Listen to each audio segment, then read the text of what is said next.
It was tragedy on an extraordinary scale. A quake so powerful, it knocked the Earth off its axis.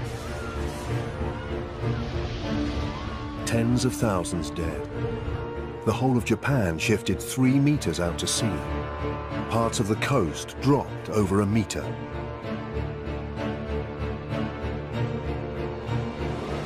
What were the forces that came together to create this horrifying disaster?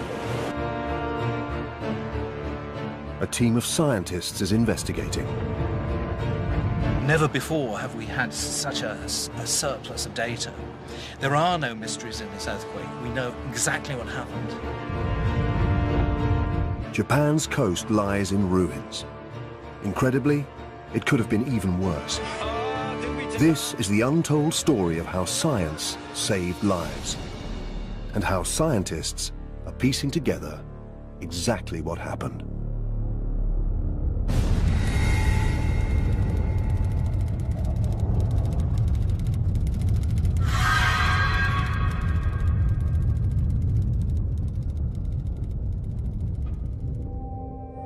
Professor Roger Billum is a world-leading earthquake expert. He's in Japan to witness the immediate aftermath. So we're flying right over the coast right now, and much of the coast has sunk about a meter. The extent of the damage is truly amazing. The tsunami picked up everything in its path.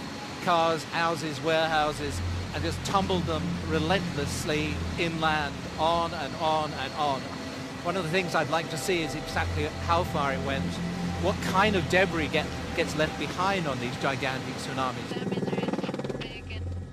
Billum is the first geologist to conduct an aerial survey of the damage. Every detail of the disaster has been recorded by seismometers, strain gauges, and tidal gauges, allowing experts to analyze exactly what happened. But this was first and foremost a human tragedy on an unimaginable scale.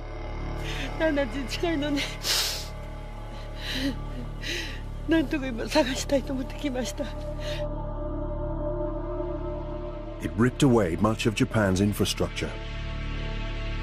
One of the world's most developed nations brought to its knees.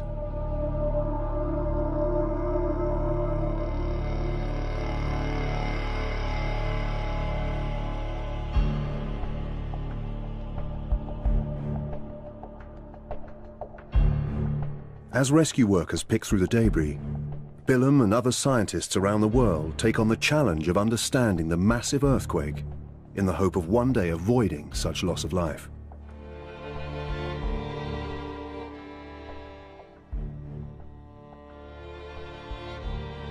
The source of the disaster lay 100 kilometers off the coast.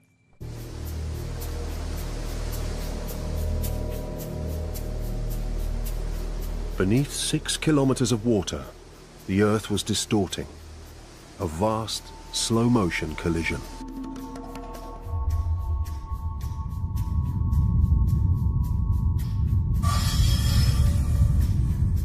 The Earth's crust is made up of several continent-sized slabs of rock, tectonic plates. Japan lies on a boundary between these plates. The Pacific plate is ramming into it at 8 centimeters a year, about the same speed your fingernails grow. The Pacific plate drives underneath it, snagging and catching as it goes. The plate that Japan sits on compresses and buckles under the strain. Over decades and centuries, immense stresses build up. The energy that drove this earthquake had been building up for a couple of hundred years. It's caused by the movement of the Pacific plate towards the Eurasian plate. Think of it as a giant elastic band that's being wound up for 200 years. On March the 11th, 2011, at 2:46 p.m. Japanese time, the stresses reached breaking point. The amount of energy released in an earthquake of this size is really huge, and you have to measure it in large units. If you take the atomic bomb that devastated Hiroshima, this event was probably 2 million of those, a really huge amount of energy. shockwaves radiated out. The fastest, known as P waves, traveled at 6 kilometers a second. Japan's detection systems picked them up instantly. Within seconds, before anyone realized what was going on, automatic warnings flashed across the country. A computer-generated announcement even interrupted a Japanese parliament broadcast. By the time the warning system kicked in, the coastal city of Sendai, just 130 kilometers from where the earthquake originated, was shaking. The slower but more destructive shock waves, called S waves, had now arrived. These waves travel at 3 kilometers a second. They threw northeast Japan into chaos.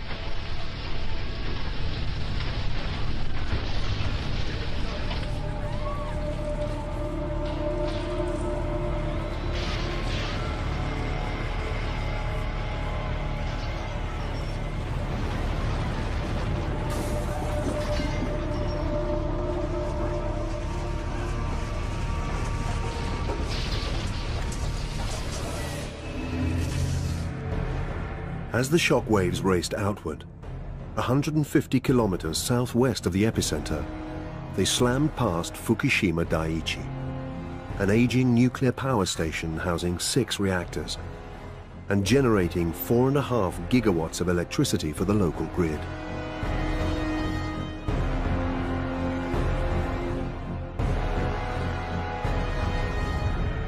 This footage from a town near the reactor gives some idea of the earthquake's power.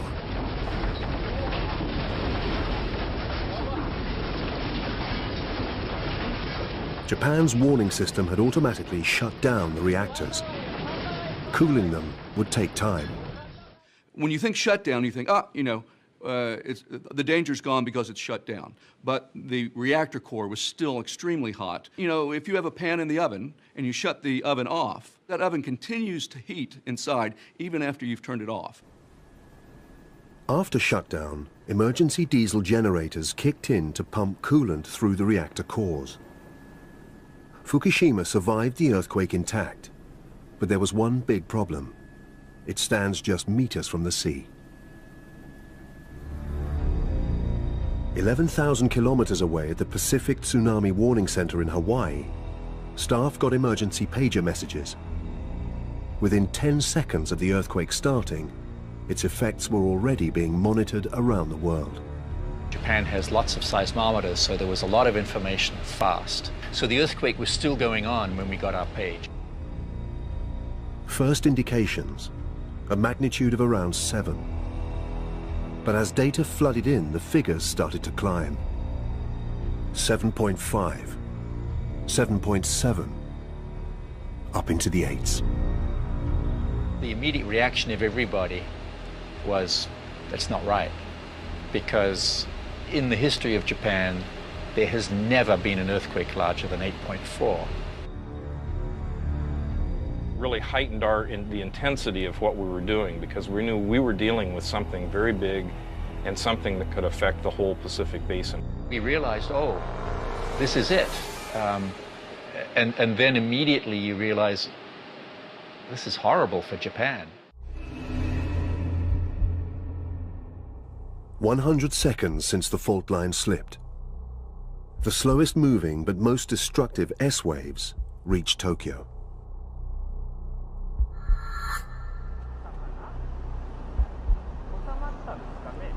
Now, 東京渋谷のスタジオが非常に大きく揺れています。東京の渋谷のスタジオが大きく揺れています。With 60 seconds warning, Tokyo was already braced. But not for this.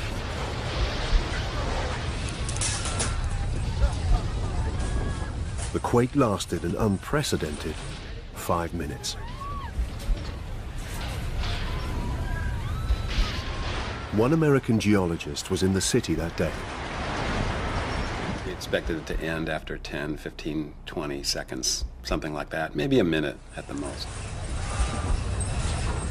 About minute 3 or 4, we were just all kind of astonished that it just kept going and going and going. What is different about a big earthquake is that it begins, but it doesn't stop. We're just looking at each other going, is this over yet? And no, it's not. It's still going.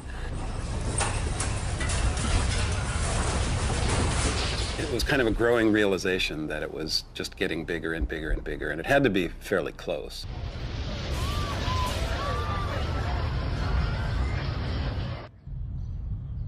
In a nearby park, an American tourist found the ground opening up at his feet. No one has ever filmed this happening before. The footage reveals a characteristic of earthquakes: liquefaction. As the ground is compressed, water is squeezed and forced to the surface. Okay, we have earthquake right now, and this is actually moving. You see the cracks moving?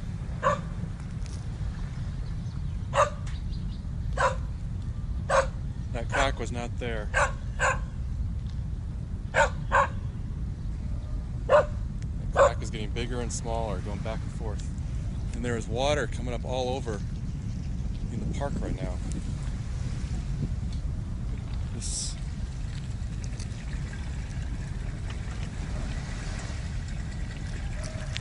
and here's a huge crack, and it's still moving. It's just going back and forth, swaying. It's making me kind of nervous. This land could just go, potentially. I don't know. In the days to come, scientists would regrade this quake as a magnitude 9. The warning systems worked, and most buildings were still standing. But even before the quake had finished, everyone in Japan knew worse was to come. There were only minutes before a tsunami would arrive.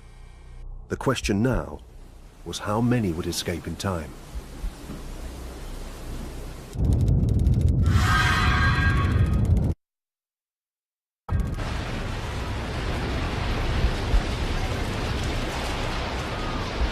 On March the 11th, 2011, the billions Tokyo had invested in quake-proof engineering and early warning systems proved their worth. They saved the city's structures and its people. Then, the tsunami struck.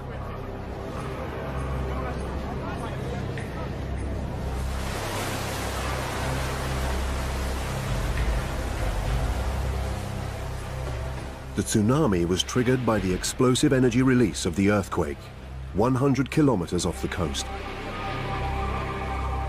What caused it? Over centuries, the Japanese side of the tectonic fault line had been compressed and dragged downwards by the Pacific plate driving beneath it. The whole upper plate behaves just basically like a rubber block. It just compresses, and like a spring like this, and when the earthquake happens, it springs back. The sudden upward flip of such a huge slab of rock lifted a 6-kilometer deep mass of water upwards to the surface of the sea. As it collapsed back, immense waves raced out across the ocean. Not like normal sea waves, more like shock waves from an explosion. Just a meter high, but over 100 kilometers from front to back, and traveling at terrifying speed.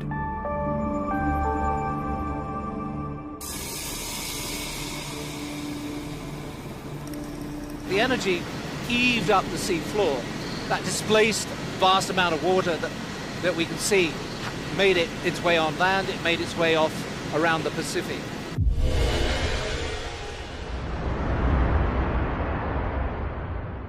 One side of the wave hurtled out across the Pacific.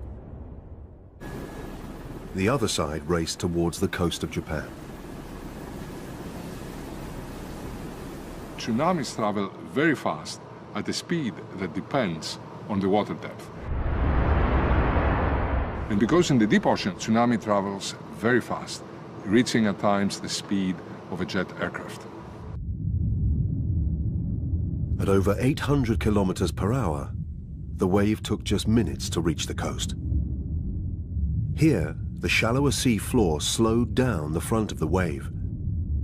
The wave's fast-moving rear was still racing in. It began to catch up with the front.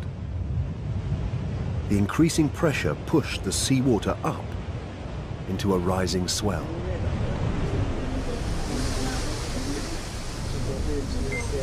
Five kilometers out to sea, a Coast Guard crew captured this extraordinary footage.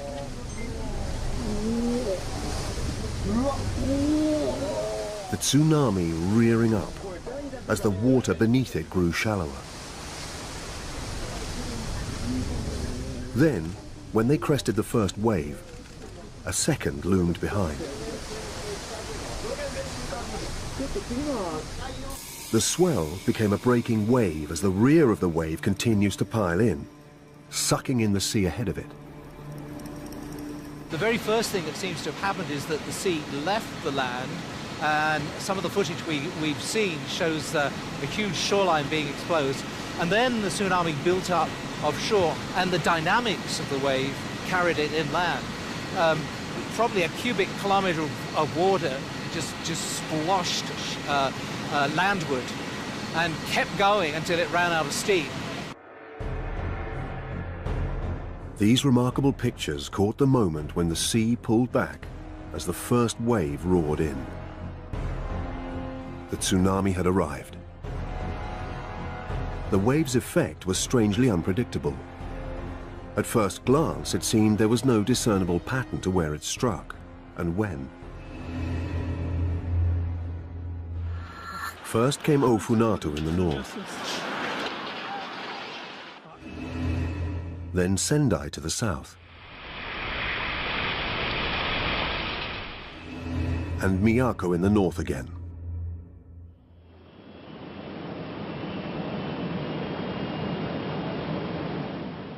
Measurements from tsunami monitoring stations along the coast were equally puzzling. The height of the wave varied dramatically from town to town. But why? The varying depth of the seabed was partly to blame. Where the water was deeper, the tsunami traveled faster and reached land more quickly. Another factor is the complex detail of cliffs, bays and inlets along the shoreline. It boils down to how the wave is focused and defocused by the geography or the topography of the coastline itself. This is Ofunato, where the wave hit first. Deep water off the coast offered little resistance to the wave. Tsunami warnings did sound, but here there was little time to get to higher ground. The best early warning system people would have had would have been the fact that there was an earthquake. And people have got used to the fact that if you have an earthquake, there is a possibility of a tsunami that will follow.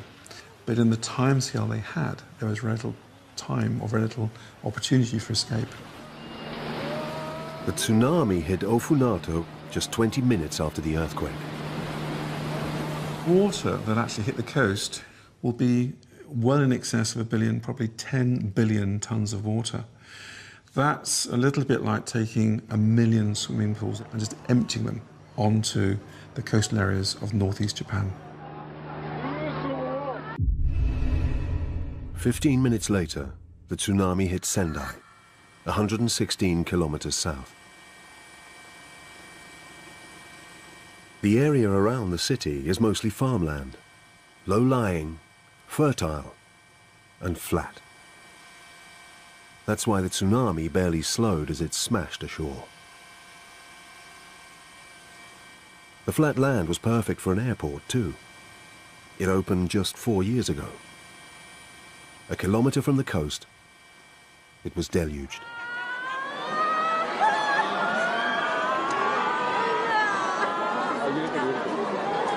It hits very low-lying areas. There's nothing to stop it moving inland.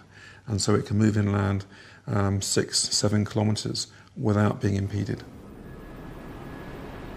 There's not much to slow it down, and because the wavelength of the tsunami is so big, it's not going to stop until it reaches something, reaches some sort of high ground, and it'll just keep on coming.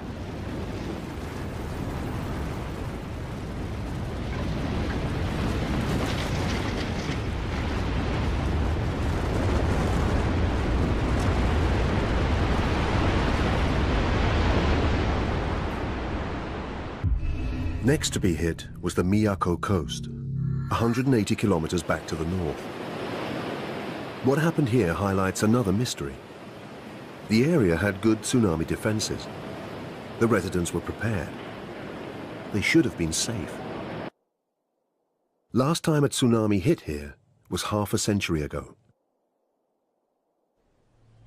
In the aftermath of that tsunami, they built these 10-meter-high seawalls, far higher than anyone thought they would need. Tsunami drills became a regular feature of life. Everyone knew what to do when the sirens sounded. On March the 11th, all along the coast, the sirens did sound, this time for real. Go to the hill. A tsunami was coming. This was not a drill. You hear the sirens? There's a hill outside of town that we're going to try to get to.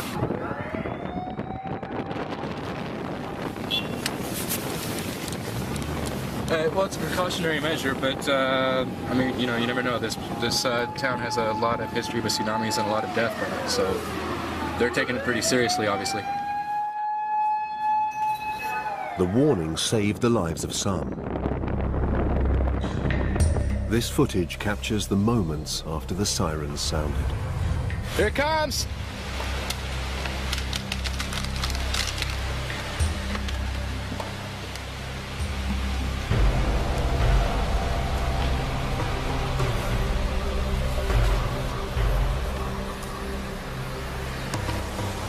The tsunami breached the coastal defenses. Miyako's high walls proved useless.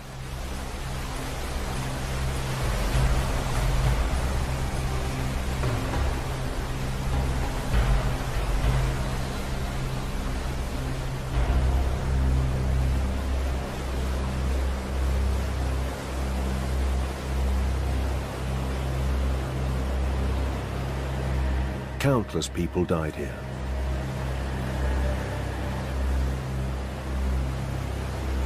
The tsunami was 10 meters high. Why did their 10-meter-high walls fail to stop it?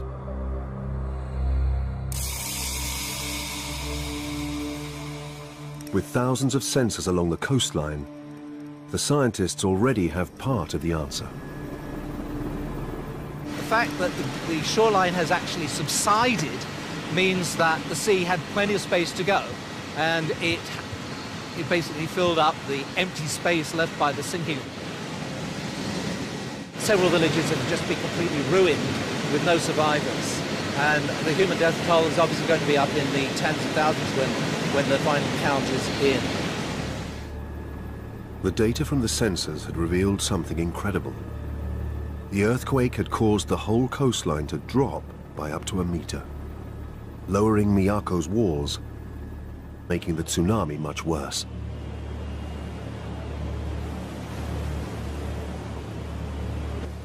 All along the coast, subsidence put towns in danger.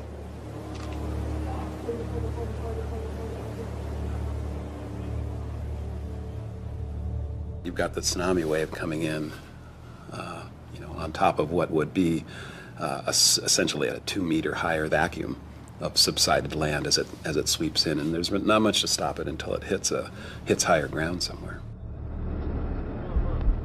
But most at risk was the shut-down nuclear power plant of Fukushima. It had survived the earthquake, and here too there was a 5.6-meter defense wall, but now it had sunk over half a meter. 40 minutes after the quake, the wave smashed over the wall and flooded the diesel generators that were cooling the reactor cores. Backup batteries kicked in, batteries with just an 8-hour charge.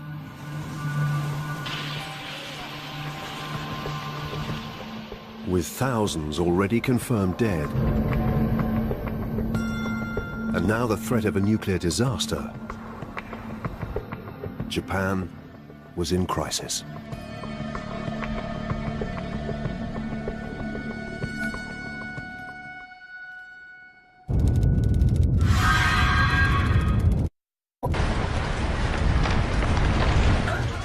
At 2:46 on Friday the 11th of March, Japan experienced its most powerful earthquake for 1,000 years. A magnitude 9 quake shattered the land. Then a huge tsunami engulfed it.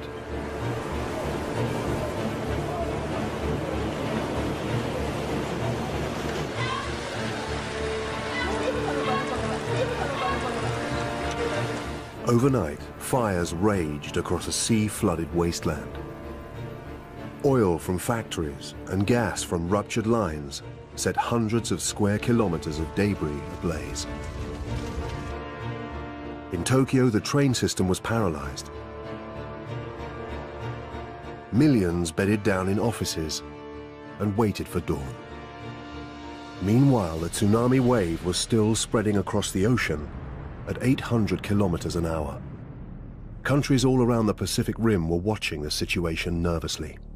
In Hawaii, the Tsunami Warning Center was on full alert.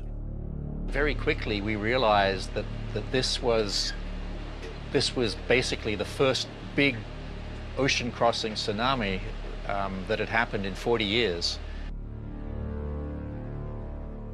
Frantically, they were trying to work out when and where the wave would strike next. At that point, we went to a Pacific-wide warning, which means another message, and now lots and lots of phone calls. State warning point. This is the Pacific Tsunami Warning Center. Hawaii issued an evacuation alert. People headed to higher ground. The wave that hit was 1 meter high. It caused damage, but thankfully the distance had weakened the wave. This time, no lives were lost. With the wave now fading, countries around the Pacific downgraded their alerts. But Japan awoke to a nightmare. Different parts of the shoreline had suffered different effects. Channel 4 journalist Callum McRae set off along the Japanese coast to compare the levels of destruction and discover how far-reaching the damage of the tsunami was.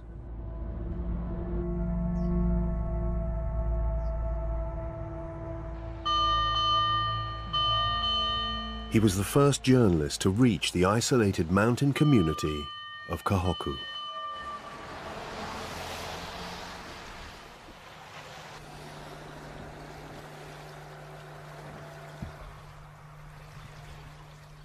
We're up in the mountains, 8 kilometers from the coast. And what's happened here is that the tsunami has created a huge surge which has climbed all the way up the river and then flooded here. Amazingly, this lake of seawater is meters above sea level. この裏にね、川があるんですよ。排水堀ってね。それで、通常はね、ほとんど水がないくらいなんですよ。通常は。ところが、津波もね、1波目は来なかったけど、2波目あたりからやっぱり登り始めてね。夜のうちに登ったんだね。そして夜のうちに登ってきてね、知らないてるうちにもうここに水に乗っていたわけです。次の日からね。それからずっと引かないでそのままなってんだね。もう私たちも先代からここに住んでいないともうないの。私だけでも70年なんだけど、こういうこと初めて。70年以上なんだけどね。初めてだね、こういうこと。The locals here fear that as the waters recede, it will expose bodies swept all the way up from the coast. Traveling north, At first, the town of Ofanatu seemed untouched. Look over there. Those houses look undamaged. They've got power and everything here. It's just so strange. Closer to the shore, it was a different story.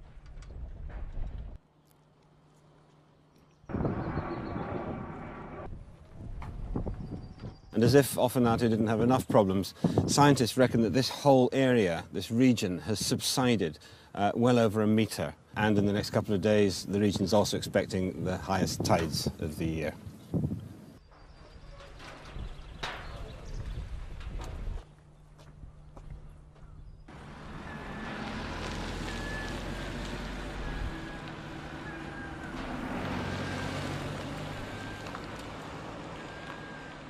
The sea is some 500 metres down there, and yet up here we have this. It's a remarkable sight by any standards, a huge tug which has been brought all the way up here by the tsunami. And what's remarkable about it, well, what's even more remarkable about it, is that what it says about the size of the tsunami. Because the Japan Meteorological Center have just produced provisional estimates saying that the tsunami that hit this region was about 3.5 metres high.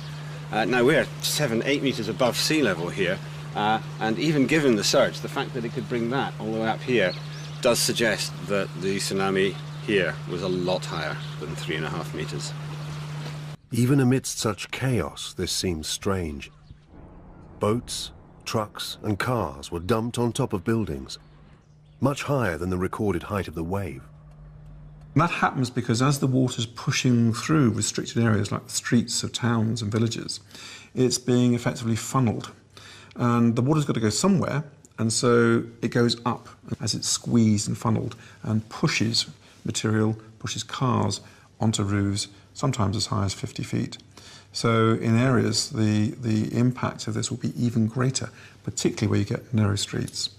Once the wave starts to pick up part of a town, the warehouses along the dock, the debris and all that, then it becomes more like a glacier. You know, it's a moving wall of debris, and the more mass it has, the more power it has as it comes in.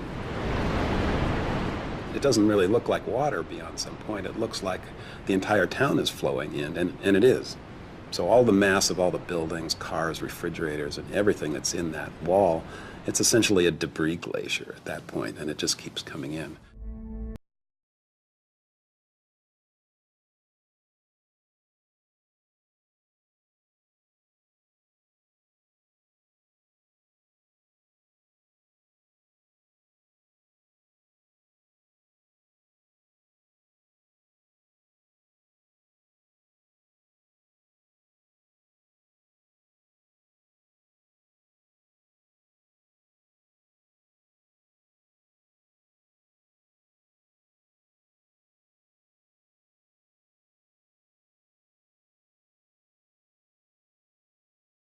This place, Minami-Sanluko, probably symbolizes the tragedy more than anywhere. An entire town wiped out by the force of nature.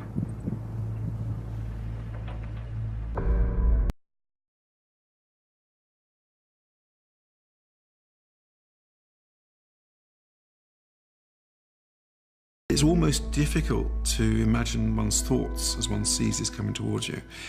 And as it hits the coast, it's then picking up all the debris, it's picking up buildings, cars and things, and you then end up with this sort of really quite horrific mass moving through towns, villages, across fields, causing complete destruction.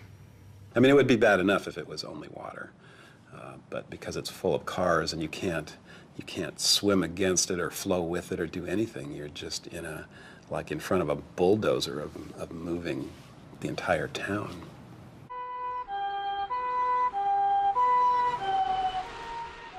It's funny that when you hear that sound of an ambulance, it kind of actually gives you hope that they might have found somebody alive. Although that must be happening fewer and fewer times between. Anyone who did survive and was trapped would almost certainly have died of hypothermia by now. At the town of Rikuzen Takata, rescue workers hunt for survivors and discover the dead. When they find a body, they put a large stick in the ground with a flag attached to it so that it can be recovered later. It's a fairly gruesome and sad task.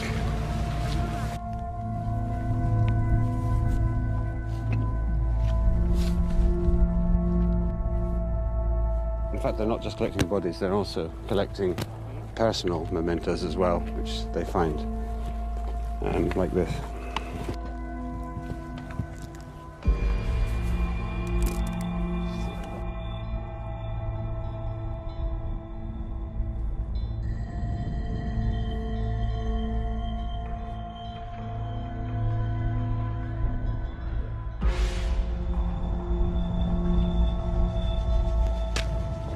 I'm afraid what we have here is more bodies waiting to be taken away.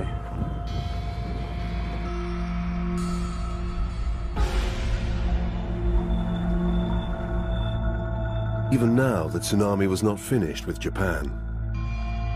Back at the Fukushima power plant, what started as a failed generator was fast becoming the biggest nuclear crisis since Chernobyl.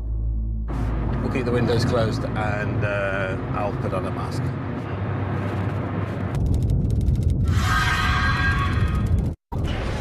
Scientists have already gathered more data from Japan's earthquake and tsunami than from any other disaster in history.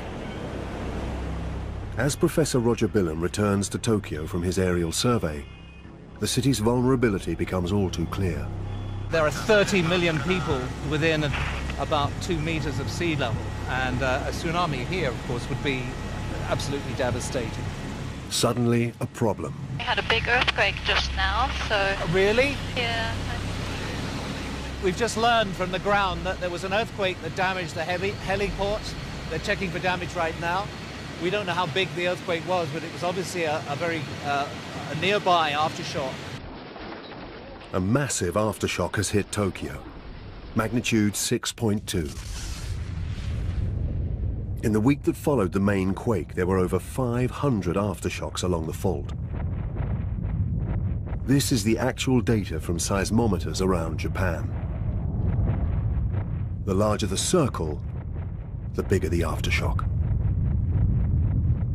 The shaking is now stopped, so I'll just continue landing. Finally, Billam's helicopter is given the all-clear to land. Even at the heliport in Tokyo, the damage is plain to see. I've noticed that the tarmac here, which should be beautifully dark everywhere, in fact stained white in places, and you can see that in fact sand has come out of this crack, and there's another one over there, another one over there. We're very close to the shoreline, and the lurching motion of the ground during the earthquake has caused the subsurface liquefied sands to come belching out on the top. Precisely the same phenomenon, liquefaction, that was filmed during the earthquake. And over here is an old mud volcano. Old, it's about 3 days old. You can see how the mud came pouring out of the top there. So look, we're 200 miles from the epicenter here, and here's a crack in the heliport landing area. It continues all the way along here. You can actually see down about 3 feet in places. Splits into two here. This goes over here. You can see an offset in the in this trim around the tarmac. As the Earth's crust shattered during the main quake, new stresses spread along the fault. Relieve the pressure in one place, and it builds up elsewhere, triggering aftershocks. What you're seeing here is how those aftershocks happened over a period of about a week after the main shock. And that orange region, delineated by those orange dots, essentially gives you a feeling for the area of the fault along the plate boundary that ruptured in this event. Every aftershock takes its toll on an already frightened population.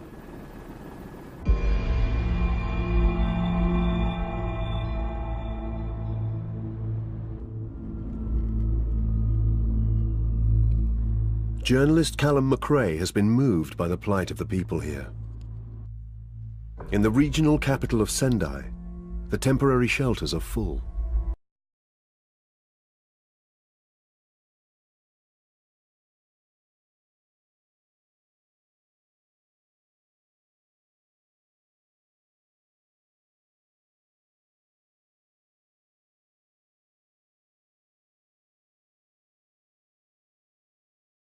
But in a darkened, ravaged city, it seems one person at least is trying to cling to normality.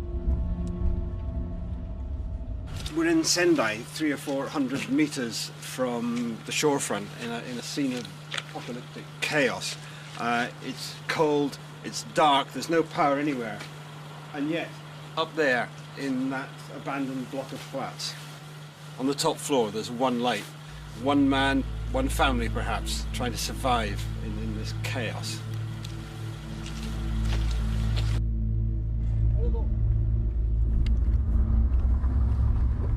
The following day on the road back to Tokyo, the arterial road that connects the north and south is empty. A reminder of the damage this disaster has done and is still doing.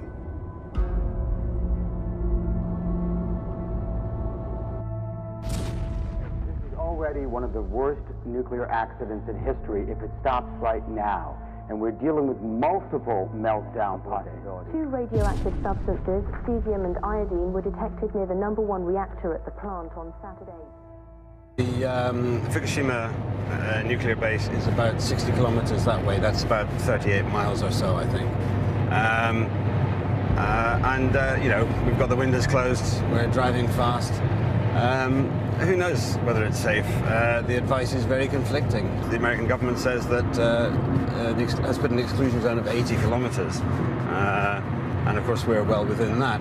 On the other hand, the Japanese government say it's fine as long as you're more than 30 kilometers away. So, I mean, who can tell? Nobody knows.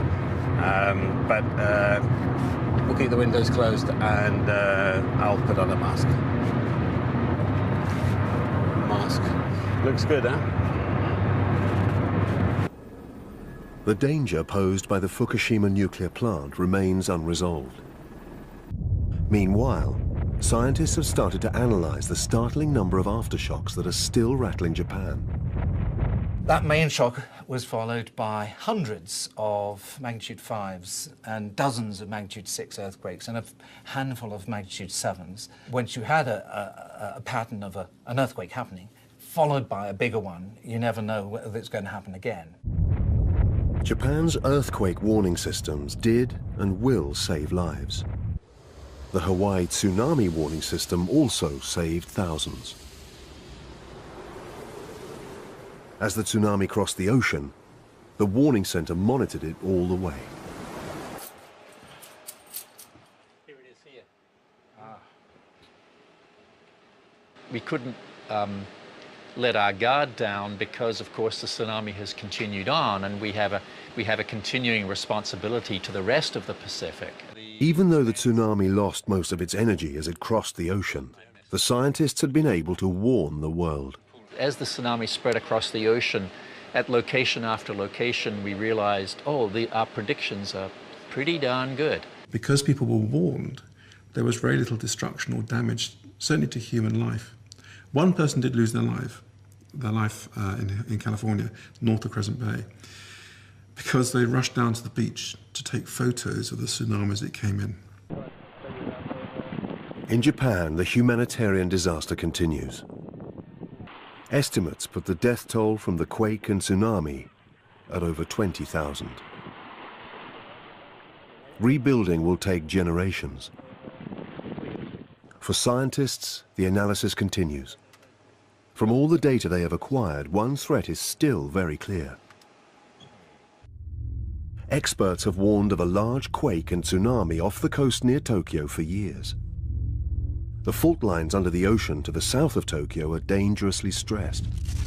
But this time, the earthquake happened in the north. What's been expected is a slip of the Philippine plate relative to the the Eurasian plate. And what has actually occurred is slip of the Pacific plate relative to the Eurasian plate. Sometimes a great earthquake will cause the next patch of the plate boundary to slip. So all eyes are on what's happening, how this earthquake has stressed the neighboring part of the plate boundary. You've got to understand this whole region is in a very high state of stress and it's ready to go. And they've been expected to go any minute. So this recent earthquake is going to have brought that closer. The question is how much closer? When an earthquake like this happens, It basically, all of the stress that it relieves in the Earth's crust essentially gets transferred somewhere else.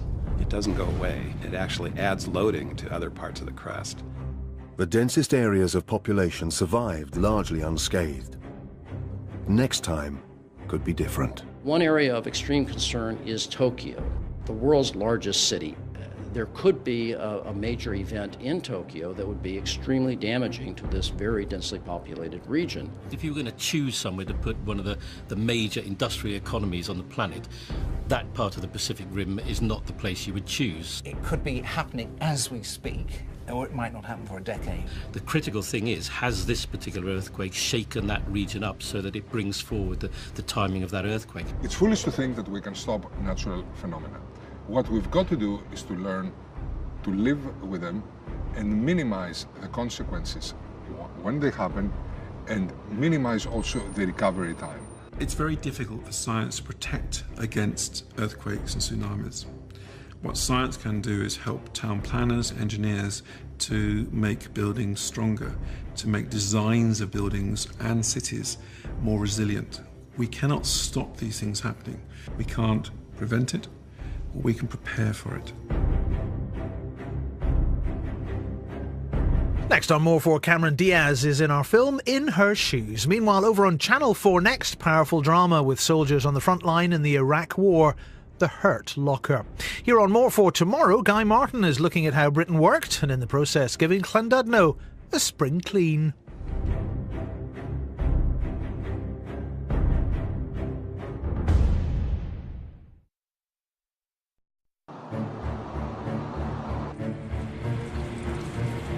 It was tragedy on an extraordinary scale. A quake so powerful, it knocked the Earth off its axis. Tens of thousands dead. The whole of Japan shifted 3 meters out to sea. Parts of the coast dropped over a meter.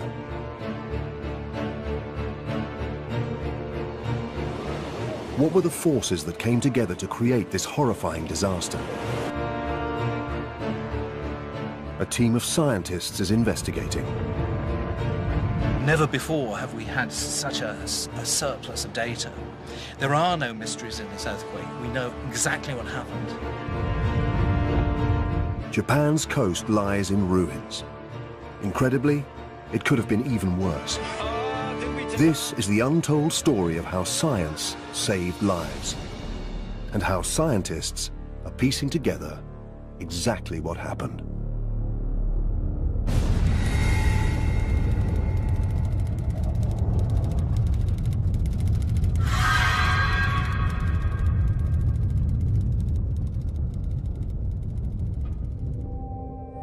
Professor Roger Billam is a world-leading earthquake expert.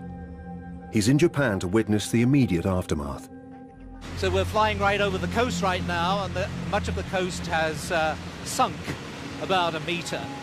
The extent of the damage is truly amazing. The tsunami picked up everything in its path. Cars, houses, warehouses, and just tumbled them relentlessly in Across the country. A computer-generated announcement even interrupted a Japanese parliament broadcast. By the time the warning system kicked in, the coastal city of Sendai, just 130 kilometers from where the earthquake originated, was shaking. The slower but more destructive shock waves, called S waves, had now arrived. These waves travel at 3 kilometers a second. They threw northeast Japan into chaos.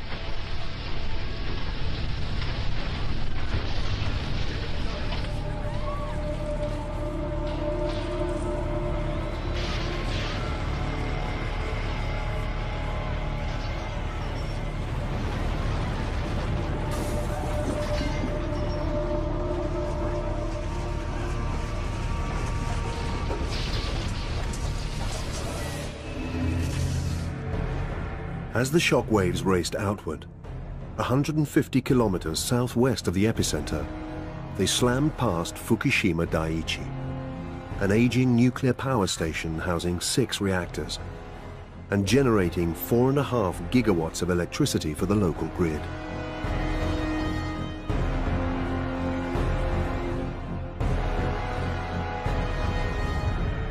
This footage from a town near the reactor gives some idea of the earthquake's power.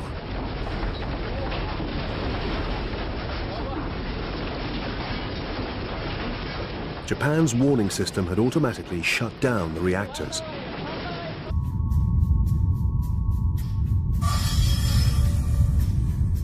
The Earth's crust is made up of several continent-sized slabs of rock, tectonic plates. Japan lies on a boundary between these plates. The Pacific plate is ramming into it at 8 centimeters a year, about the same speed your fingernails grow. The Pacific plate drives underneath it, snagging and catching as it goes. The plate that Japan sits on compresses and buckles under the strain. Over decades and centuries, immense stresses build up. The energy that drove this earthquake had been building up for a couple of hundred years. It's caused by the movement of the Pacific plate towards the Eurasian plate. Think of it as a giant elastic band that's being wound up for 200 years.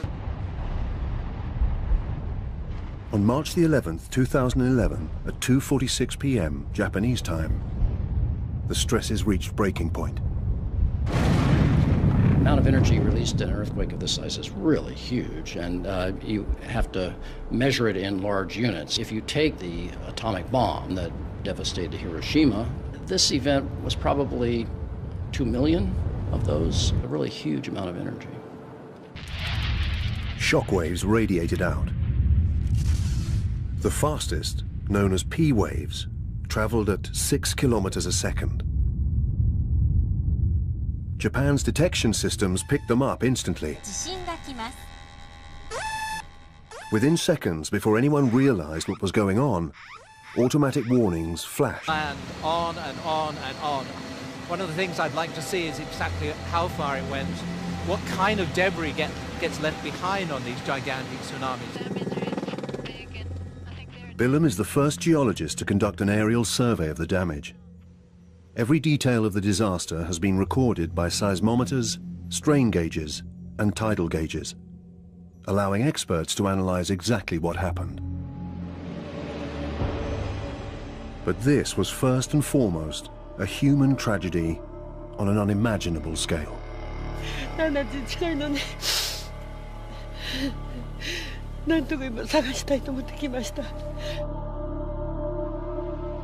It ripped away much of Japan's infrastructure. One of the world's most developed nations brought to its knees.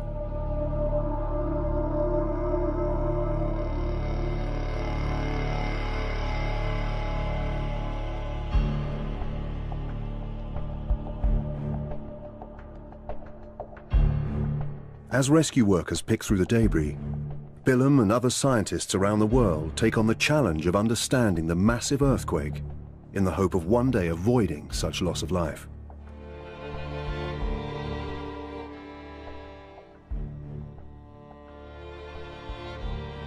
The source of the disaster lay 100 kilometers off the coast.